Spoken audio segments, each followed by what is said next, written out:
Hello and welcome to Activating Magic. I am like beyond excited to introduce you to my guest today, Annette Farha. Hi, Annette. Hi, Darla. Is it weird to not have the stall on there? It's a little bit weird. Yeah. I'm sure we'll dive into your journey and changing your last name and all of that when we talk about your new book that's coming out. But first, just share a little bit to be known about how you came into the world of design and how you moved in then to doing more intuitive work and helping badass entrepreneurs to have amazing offices. Um, yeah, share a little bit about Yeah. your journey. So I had a corporate job, and what I loved is when people were moving or building, and at lunch we would hand draw, be like, okay, here's what you got to do. Every builder in town, I'm sure, hated me because I was like, they would come back and be like, the builder said we can't. I'm like, well, this is how. So in college, I dated a guy that was a civil engineer, and I learned tons about civil engineering. But I only had so much money to get through college in 3 years. So I just added up in the college book what I could get a major in. So I majored in journalism and mass communications because I could graduate in 3 years with that major. I mean, So I I had knew a like lot. a similar version of what's the fastest way I can get through school and make a lot of money. So, like, engineering was like the most efficient. Yeah. So I got a degree in journalism and mass communications and then got a job in statistics. And so my corporate job was really doing I statistics. didn't know that about you. Because I'm really good at math and I'm really good at artsy things, but not at the same time. So I'm kind of like this back and forth. So I realized how much I loved the whole building process. And my husband at the time was his dream was to build his own home. So the two of us built our own home, the two of us. Like literally, I tied the rebar, we did everything. Wow. Um, and I was in corporate, so I would get up at 6 in the morning to make sure I was at the corporate office at 5:30 a.m. so that I could work at night on weekends. So that was kind of how I really fell in love with design and building. And then we had McKinsey come to corporate and teach us teamworks and about how your environment, right, like change your mind, change your perspective. And I was like, wait a minute. So that's kind of, it's just always been my love. I just didn't have the money to go to college for it. So I was like, this is what I'll do. So I ended up getting a real estate degree, a real estate license, and then using real estate to pay for my design habits is what I always said. Because real estate, I'm really good at sales and I could make good money fast. I became a productivity coach and um, all of those fun things. But what I really, really loved was helping people come home, like find the place that they walked in and they were just like, oh, I'm home. What does that feel like? And I loved it because people would tell me, this is my forever home, Annette. We won't ever need you again. And I'd be like, huh, okay. And then 3 years later, 5 years later, right? Because you grow and so your place grows. So that was the fun of it. Well, I definitely want to talk about that because that's something I learned from you is like, don't try to get everything just in place like perfectly and then think it's going to stay that way. That's Because been the with kids, hardest part about being a designer is that I believe that we're playing. So when I decided to do drafting and design, so I had a corporate career, I blew it up, I stayed home to save my marriage blew up, and then I was like, I need to find a job. And I was deciding between becoming a realtor or a preschool teacher or a relation, like, because those make perfect sense because I of course. loved them both so much. And I was like, which one? Which one? But then what I realized is I loved the preschoolers, but I didn't really like the other teachers and how they talked. So I was like, okay, I'll go to real estate because I could be more independent. That's really how I made the decision. And so what I realized is that we should play like, why can't I be in preschool and real estate at the same time? Like, how fun could it be? Like, we could really play with this. And so my whole life has been about like, if I want to be in preschool, it's my playground. Why can't I create that? And so that's really kind of how I evolved was I didn't call myself a designer for a long time. I hired designers, believe it or not. So I would Mm, draft a house, I would do real estate, and I hired designers because I wasn't good enough, because I wasn't magazine perfect, because I didn't understand this magazine perfect thing and this Instagram thing mm. that was new. I was like, I don't understand why people want to do that. Like, I could feel people and then I could see what they created and they didn't match. And I was so confused why people were doing that. Let's talk more about that because that's starting to point to your magic. So you could feel people. Like, talk about that. Because, like, as you know, I'm so like lit up when someone might listen to this and go, oh, wait, I feel people. I didn't even know that was a thing. I didn't even know that was valuable or important or significant, but I feel people too. So, can you describe it?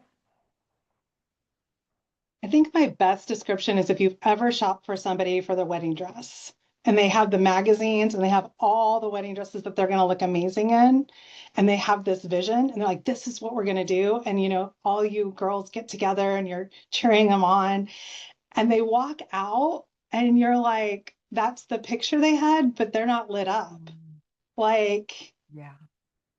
and then the lady pulls out a dress that's nothing like any of their pictures and it's like, just try it on. And you're like, yeah, just try it on. Let's have some choices. Let's have some fun pictures because they don't want to, because they had the picture. And they go and they try that dress on and they walk out and they just light up. Their eyes are brighter, everything's brighter. And it's like, yeah, that fits, that's aligned. And Mm, sometimes that's what I would notice in people as they would come to me and they would be like, hey, we really need outdoor space. We have 5 kids. We need a mm, place that they can go out and play. We want to have their birthday parties outside. We want all of this, right? And then I take them to a house that has great outside space potential and is in their budget, but needs some work.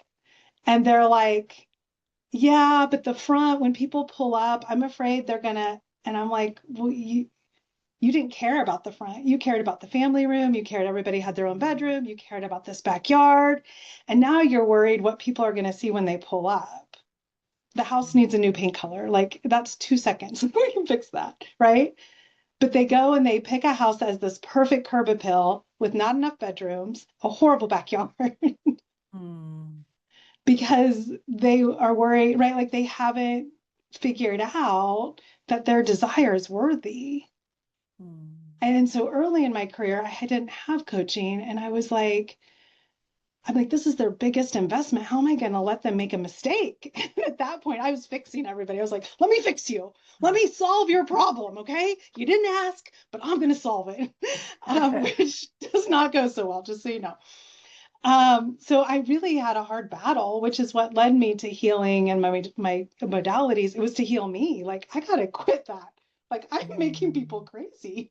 Like I have to work on me, right? And then I started to see, oh, they're not ready yet. They won't be ready for that. What I can see for them and what they're asking for and even yeah. using words for, they're not there yet. Yeah. And I have to allow them to be where they are and help them make the best decision with what we have Mm, and know that I will help them step up to that when the time is right.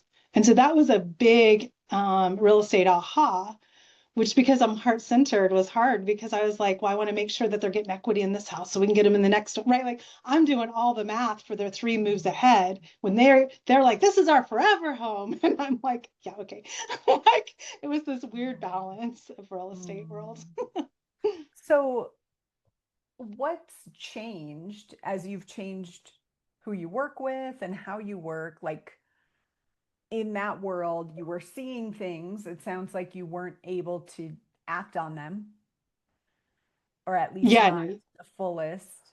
And so you had to So what pull I it did back. then, yeah, so what I did is I hated holding back. Mm-hmm. And so I said, I'm going to hire somebody. I'm going to do new construction where I can help people build their dreams and do some of my wonky things. And I'm going to hire people to sell their existing homes because then I can just avoid it. That's what I'm good at. If there's resistance, give it away. And then you do something else that you like. You'll see a pattern. So you're saying um, this in a particular tone that has me say that did not work out. No, it did not. It worked out for a time. It did work out for a time, and it created a great win-win, because it allowed me to start building and dreaming. And when people build, I'm giving them something out of nothing. So I can say, all right, let's take a breath. Yeah. Let's come in. Tell me what you feel in your body. Like, so I started doing my modalities with that. And sometimes people really were like, what are you doing?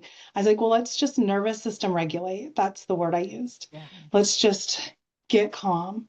And I used my son who had dyslexia and all these anxiety issues. I'm like, you know what? My son's in kindergarten and I've learned some really great tools. And I just find if we do them as adults, they work even better. So that's really how I started bringing him into, because it did not, I could draw the lines like this. So house plans drop down in my head. So as soon Mm, as I can get into someone's energy, I would have the plan drawn and done by the next day. But they have to let down their guard and trust me and truly be real with me and agree that they want to yeah. commit to work with me. Then all the gates open and I'm like, yep, got it. And I'm going to be 80% and then we're going to tweak it together. But Mm, I had to figure that out. So that's really where my magic started really firing. Now, everybody saw my magic before I saw my magic. mm. So that was the other interesting part. And I didn't believe How them. did I you would, know? Like, what were people saying to you? so the builder so my ex-husband introduced me to this builder, and he was like, he came to our house that my ex-husband and I built, the two of us. And he was like, who drafted this and designed it? And I was like, I did. And he's like, how many houses have you done? And I was like, it's my first house. Fun. What? This one. And he's like, he walks back out, he walks back in, and he did $1 million plus houses and had built over, 500 homes. And he was like, no, when you walk in, this like feels like you're like, there's this huge opening. And then you created this constriction like Frank Lloyd Wright. And then you Mm, open it back up. He's like, did you do that on purpose? And I was like, well, yeah, because, I had all these. And he was like, how did you know to do that? I was like, mm. because that's what my heart needed. And he was like, so you don't do this for a living, right? And I was like, no, but I think I might want to. And he was like, okay, yeah, maybe we should talk. I love that. Such a great story. I feel like that is, Annette, the question of like, when has your intuition guided you? I know there's many, but like it guided you to build that house in that particular way. Yeah, and even my ex-husband, who we had a really tough dance, he would always be like, hey, I want you to meet someone because you know the truth. Mm, So it's like this truth teller that I just know, I don't know what the truth is. I just know if you're in truth or not in truth. That's all I know. yeah. I can just see the Yeah. energy if it's beside you or if it's Yeah. aligned. And I don't, and so a lot of times my friends or, my people close to me would be like, hey, I just want you to meet this person and see if what they're saying feels like it's, you know, aligned. And I'd be like, yes or no. I'm like, Mm, that's easy. That's like a litmus test. It's like, okay. yeah. So, how has knowing that you have that gift helped you in business? Like, if someone's listening and they're like, oh, I have that. It's when I listen to it and I don't question it, it helps me make the right connections. It helps me take the right next step because I can trust the next step. When I expect to know exactly how it's going to end up and I'm attached to an outcome, crash and Mm, burn. Because sometimes I'll fight with it because I'm like, well, if this is the next step, then I need to know the 5 steps ahead. And it doesn't make sense to me. And then I'll like either stall out or I'll go the opposite direction, which everything will stop. So in real estate, I had a team, we did 30 million. I mean, it was a team of 5 in a town of 120,000 people. So, mm, um, and our business would stop if I got out of alignment. So if I mm, started saying yes when I meant no, or saying no when I wanted to say yes, our sales would be like, it yeah. would just stop. And they would be like, whatever you do, that magic thing, go do it because something's messed up with you because it's affecting all of us. And I was like, and it's really that simple. We call it magic, but it's like, are you aligned? Are you saying yes to the things that your body, your heart, your soul is like, yes? Or are you saying no?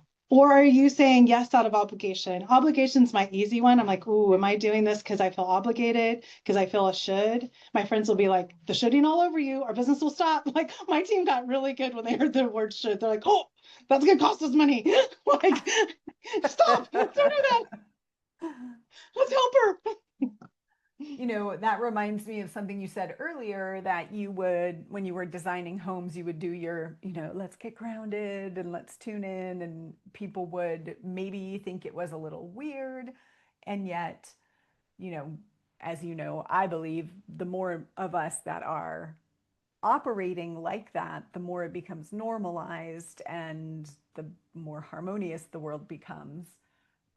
What advice would you have for someone who is like that? Maybe they're doing their magical practices in private, but they think it doesn't belong in their business or in their corporate. It always belongs. I mean, my business grew the most once I just lived it out loud. So when my partner got cancer, I really had, once you become a caregiver, you have zero choices. You're just like, I don't have time to compartmentalize anything. So you're getting all of it. And if you don't like it, go. Like, I just don't have time. I don't have time to make you like me. Like, that's what I Mm-hmm. felt like cancer did. Um, and at that point, the builders I was with were very conservative. I live in Kansas, it's a conservative state. And I was like, hey, take your shoes off. We need to put our feet on this ground. We need to listen. What does it need? We had a development that was just nothing was going right. And I'm like, we're not listening. Something's not right. We like go like this and it's all stalled. Like, what happened? I don't know what happened. I don't have time. Get your shoes off. So there's these men getting these work boots off. And I'm like, take Get socks your off shoes too. off. Yeah, take your shoes off, take your socks off, put your feet on the ground. Mother Earth is Mm-hmm. holding us. We're in a reciprocal relationship. And every time we think we're better and we're in a hierarchical relationship, everything's going to stop. I don't care who the leader is. I don't care. As soon as you forget, it's all reciprocal. So if something's stuck, if something stopped, put your feet in the ground, listen. If you're in a house, take your shoes off, listen. Just be quiet, see what happens. And if you're in your business and you're hiding your magic, listen then. Like, why am I hiding it? What do I need to feel my fullest self to show up? We were each, I always think of us as, we're all stardust. So why aren't we all shining? Like, what's keeping me from shining? Because I was only sent here to be my meest me. So why am I not being that? Because that's when we're living less than. So for me, it was cancer and caregiving, and I just didn't have time. I was like, okay, Yeah. you don't like it? You don't like how I run? Got it. Totally good. Here's 3 people. And I just had referral lists. Like, okay, here's your referral list. Because I just didn't have the bandwidth or the time to do it Mm. anymore. I'm so present with how you said, as soon as we are in a hierarchical relationship versus reciprocal, just like all the places that could apply and how much more peaceful our world would feel if everybody got that. And we can't make anybody else get that, but we can choose to be reciprocal. And Yes. when we are reciprocal, it opens the opportunity for others to receive and give and receive and give. Yeah. Yeah. So we can't hide our magic. You've got to let it be present because other people will be inspired by that. Yeah, and when we hide it, it causes health issues. So if you're having health issues, where are you hiding your magic? Not always, there's other reasons. I'm not saying that, but a lot of times my health issues have been tied to ways I'm hiding. And when I find them and I can deal with it with a medical doctor and do the medical things and do the spiritual and emotional things, everything clears up that much faster for me. Amazing. So let's talk about offices and abundance and how your office supports you. And I, I'm, as you know, I moved recently. So I'm really present too. I have had a particular video background for those watching this on video for a while that Annette helped me create, and we worked on a process together to make this amazing office. And the experience of my transformation within that office, um, I would say, is part of why I'm not in that office anymore. So it's kind of meta with what we talked about earlier.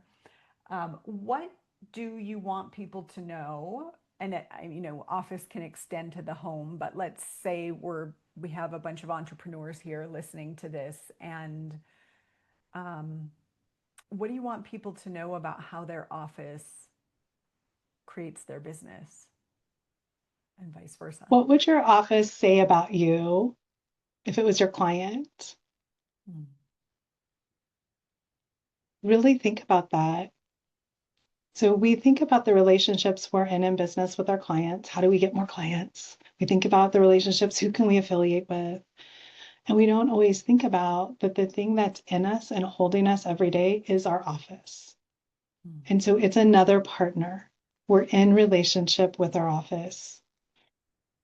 If you're familiar with feng shui, I just call it the energy map. I use the Denise Lin method of setting the main area by the door. Um, and I can always show you your abundance corner. We always want to make sure our abundance corner, what's happening in it. Um, if there's piles. So here's the thing. I am from Kansas, so I have ruby red slippers that I actually will wear around when I forget. Okay. Um, but everything we ever needed is in us. So a lot of times with design, people are like, oh, I don't have the money. You don't need anything. It's not, your environment is simply a love letter. Just like you hire a coach to mirror you, your environment is mirroring you. So it's giving you these love letters like, hey, are you noticing how much is piling up in the middle of your office? That's your health area. So if you're Mm. starting to struggle with a back pain or something like that, what's in there that you're not dealing with?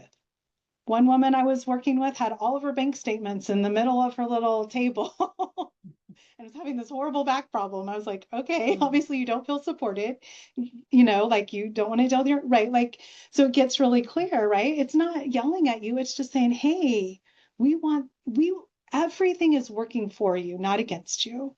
So when things pile up, when things aren't working, it's sending you a message. It's sending you a love letter. It's not coming to get you. It's just like, hello, wake up. You missed this. So, can you give an example or two of love letters from ones? Well, you gave the one about the back pain.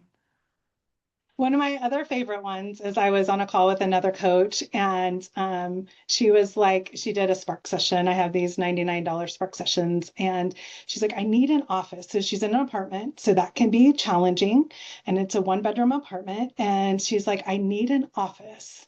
I need a space. And I was like, okay, what about that corner? And she was like, oh, I go, it has great light. It's not really working for anything else. So we created this office corner, and I said, hey, how about we get rid of that love seat? She's like, I know, but it goes with the couch. I'm like, I know. And it blocks all the flow. So she had all of these deals setting out there, and nobody would close.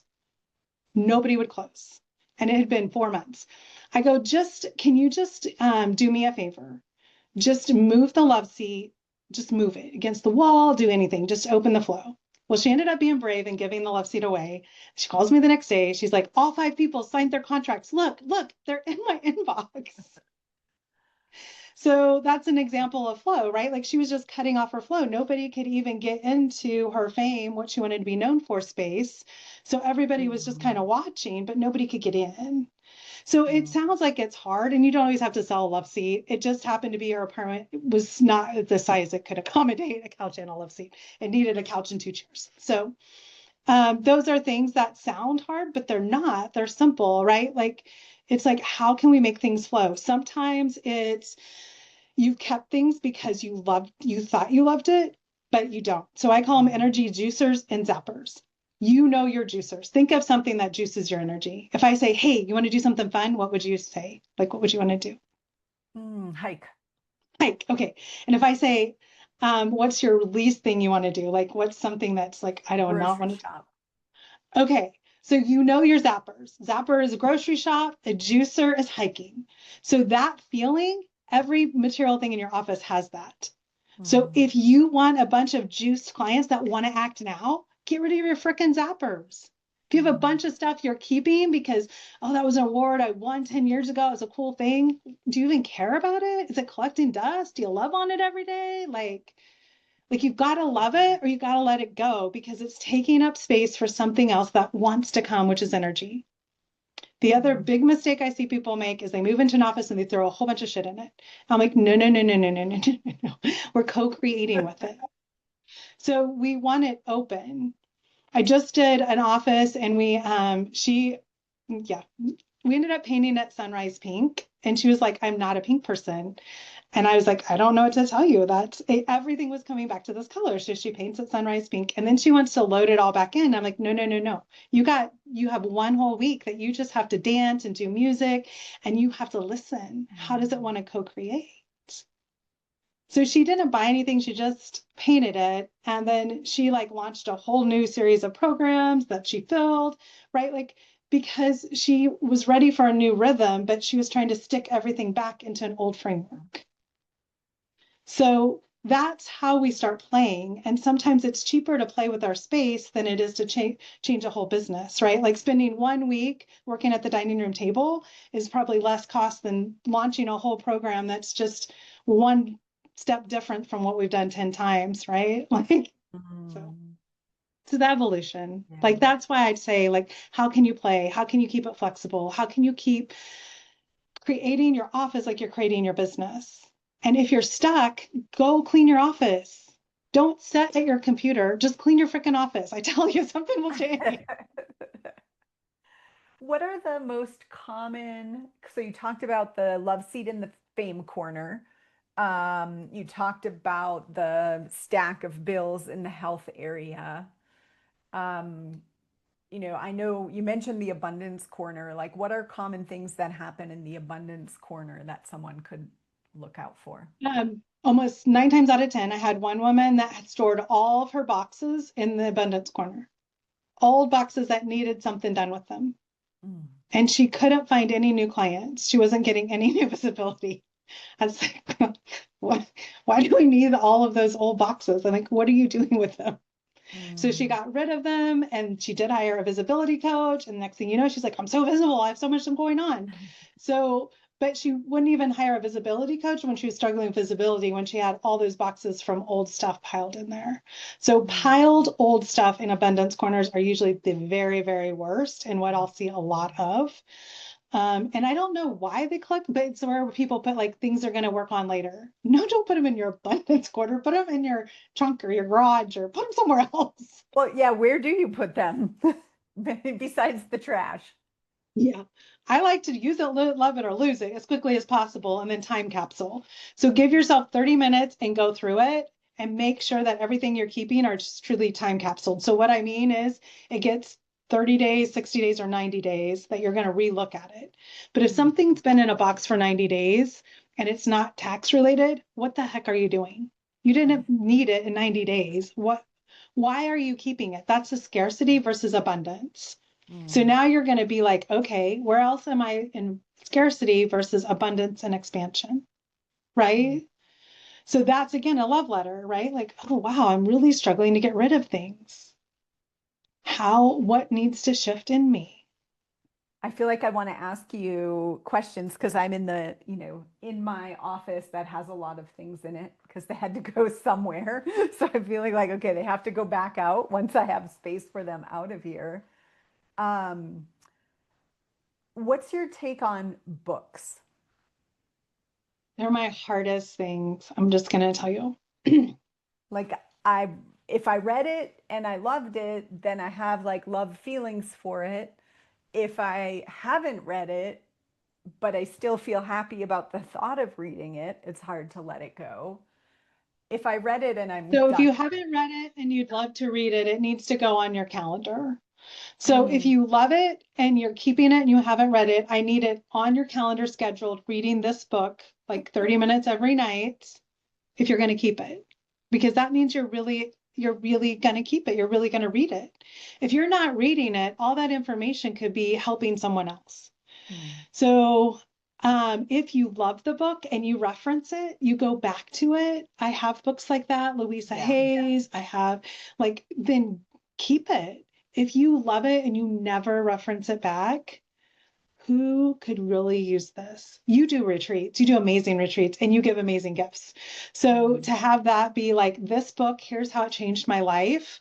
Who, it's a great like giveaway, right? And you write and you say how it changed your life and you sign it with your name. Like you are giving a gift. Like, what Mhm. did it help you transform? Why would you not share that transformation? Why are you letting it collect dust? Love it. So, talk about your book. This is what we really want to talk about. So, you are passionate about helping people come home. What was the inspiration for writing your book, and what's your favorite part? So every year, so I lost my partner to cancer in 2019. He died February 1st, 2019. And every year we created, when he got cancer in 2017, we created a bucket list. And so I completed his bucket list, the one we had of what him and I wanted to do together. My friends helped me, and I completed his bucket list the first year that he was gone. And then I decided I was going to have my own bucket list then. And every year I was going to tackle a big bucket list piece. And so one of the bucket lists was to be an author. And I had a client that was like, hey, I'm going to write a book in a weekend. Do you want to come with me for accountability? I'll pay for it. You just come and you can be my accountability partner. I'm like, I'm in. That was on my bucket list. So I got all these emails for it and I didn't open it because I was busy with other things. I was actually in one of your masterminds doing other things. So I did not do anything for that for that retreat. And then I went to my acupuncturist because I always want to make sure I have good energy for these things. It's energy first. And she's like, so what are you going to do on this retreat? I'm like, I don't know. I got a bunch of emails I need to look at. Also on that day, another coach contacted me and was like, hey, I'm going to move in with my partner. I need to hire you. I need help. And she's an editor and publisher. I'm like, oh, I'm going to write a book in a weekend. That would be, we could do like some kind of swap thing. And she was like, okay, let's look into that. So now I have a publisher and editor, and she's like, this is really peculiar to write a book in a weekend. I'm like, I don't know. It's going to be great. Like, I'm going to have a whole bucket list done in one weekend. Did not work out that way, just so you know. I I've done a started. write a book in the weekend. It did not work out that way either. Well, I wrote 100 pages of God knows what. You get hypnotized and you write these things. And in my head, I was going to write a design book. So everybody would hire me and I'd make more money. I mean, doesn't everybody want to make more money? Like, that's the point, right? Like, I have all these great tools. I'm going to write about them. Everybody's going to want me. I'm going to be like, it's going to be awesome. So I go and write 100 pages, and then I'm like, this isn't even a book. I dump it into ChatGPT because I see on Facebook, like, ChatGPT can write your book or whatever. So I dump it in and it tells me, like, you want us to write you a book? This isn't a book. And I was like, I'm in so much trouble right now. Wow. Usually ChatGPT will make something up. So at least it was honest. No, it told me, I'm like, he's like, I don't know what this is. It was so bad. And so I was like, oh my God, I have an editor and publisher. I'm like, oh gosh, I'm in trouble. So when I got through it all, I realized I was writing about grief, the exact thing I did not want to write about. So that's how it ended up. And I realized that the reason I can do what I can do and the deep work I do is because of my journey through grief, and that we all grieve, whether we lose a career. So all of us, if you're an entrepreneur, you've lost something. you have you've rebranded, you've lost a partner in the, like you partnered up and then unpartnered. There are so many losses. And so as I started discovering it, I'd blown up a career I'd built and I moved and got married. And I realized that I had not let myself grieve a whole life. I was so excited about this new life I was creating.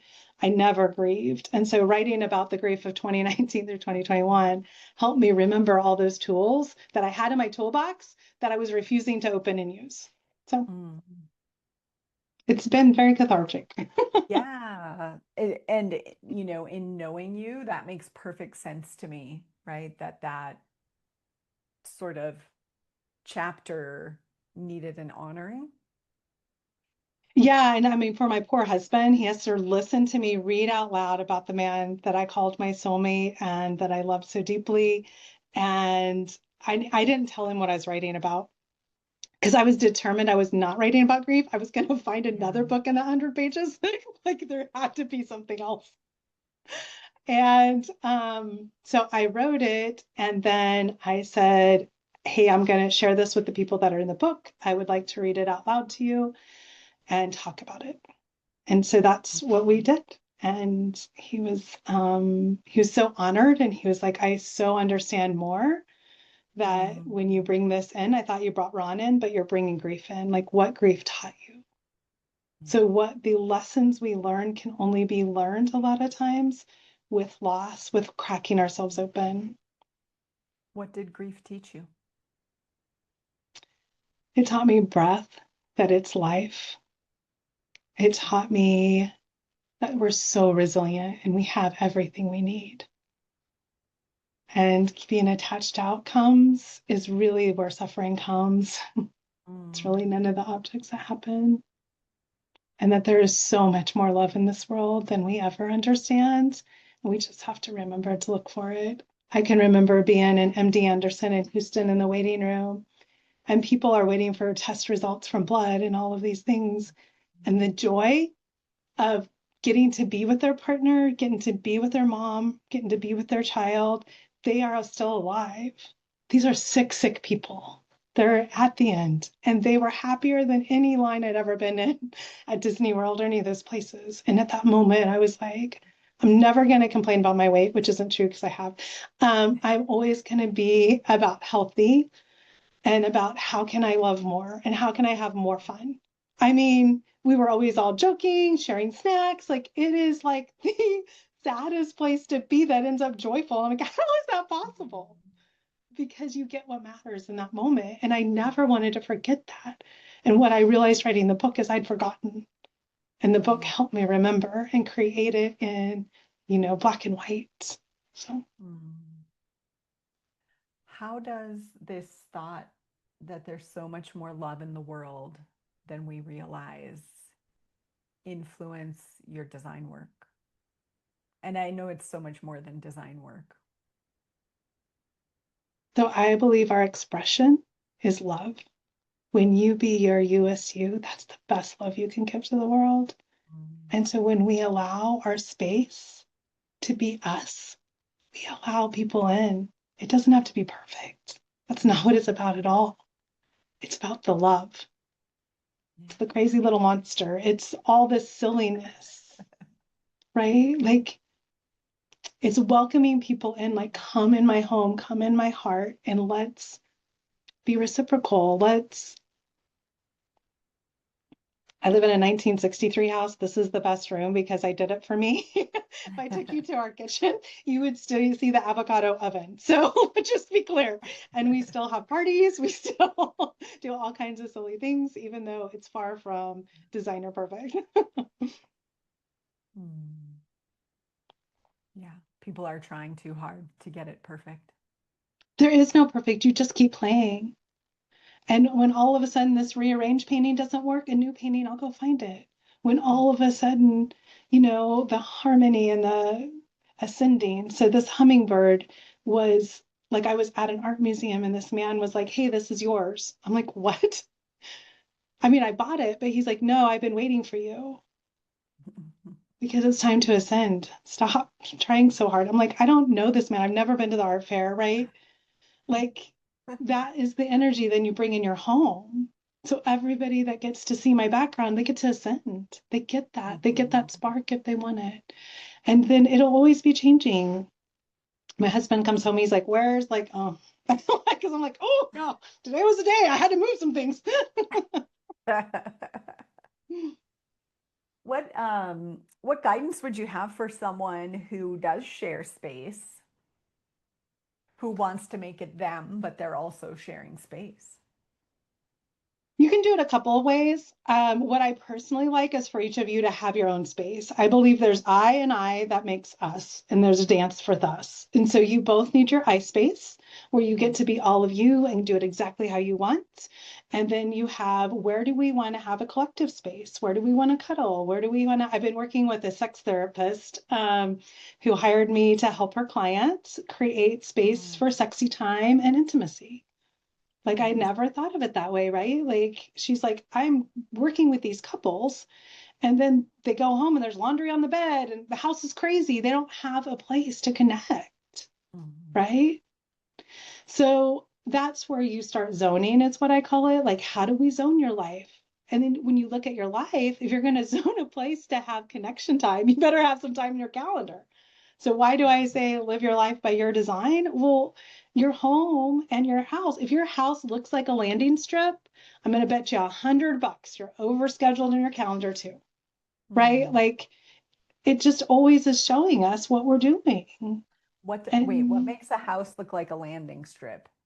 oh, there's piles everywhere. Like you came in, like the suitcase isn't even unpacked. My house has looked like a Ah, landing strip before, but the suitcase isn't unpacked. Everything, got like it. everything is just there as for now because you're getting ready to leave again, Got it. right? Okay. Like, and people with small children, this happens a lot because soccer, all the sports, and so you'll see all the sporting things everywhere. But you're like, I don't know when this family ever is home at the same time.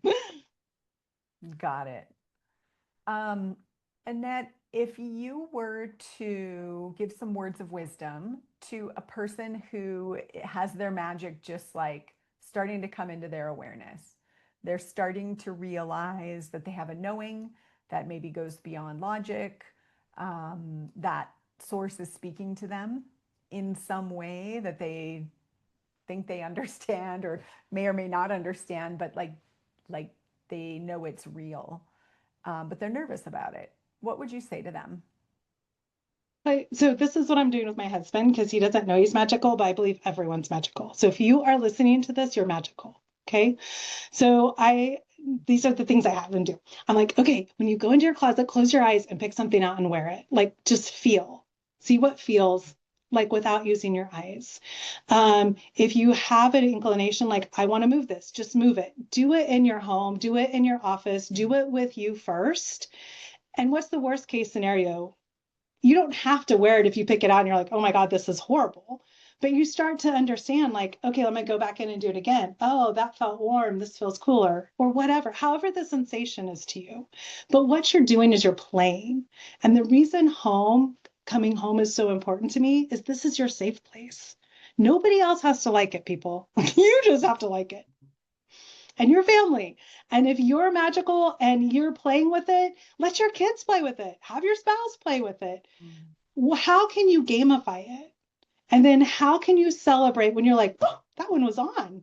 Whoop, that one was off. Celebrate the offs as much as ons because the offs Mm. teach you, like, oh, like the first time he did this, he was like, he picked something, he's like, what in the world? I was like, well, what was the sensation? Okay, well, don't do that sensation. Now go do the opposite sensation. He's like, oh, I like this one. Okay. Right. Like but you wouldn't know unless you know the one that was like, oh, that was, oh, you got to know the, to know the yay. Yeah, love that.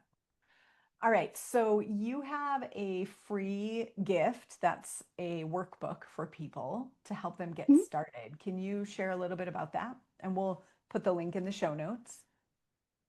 Yeah. So the link I have for everyone is I say when we come home, we need to get heart aligned and then we need to open some space for it. Then we need to do some movements.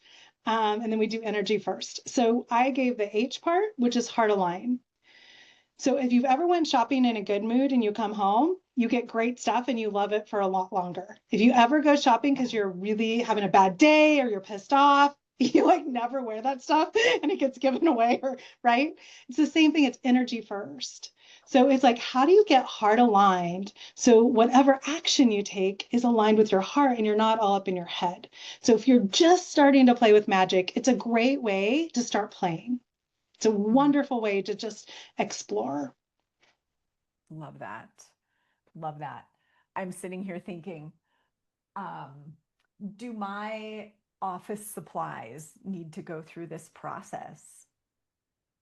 I love office supplies, but I have a lot of them, Annette.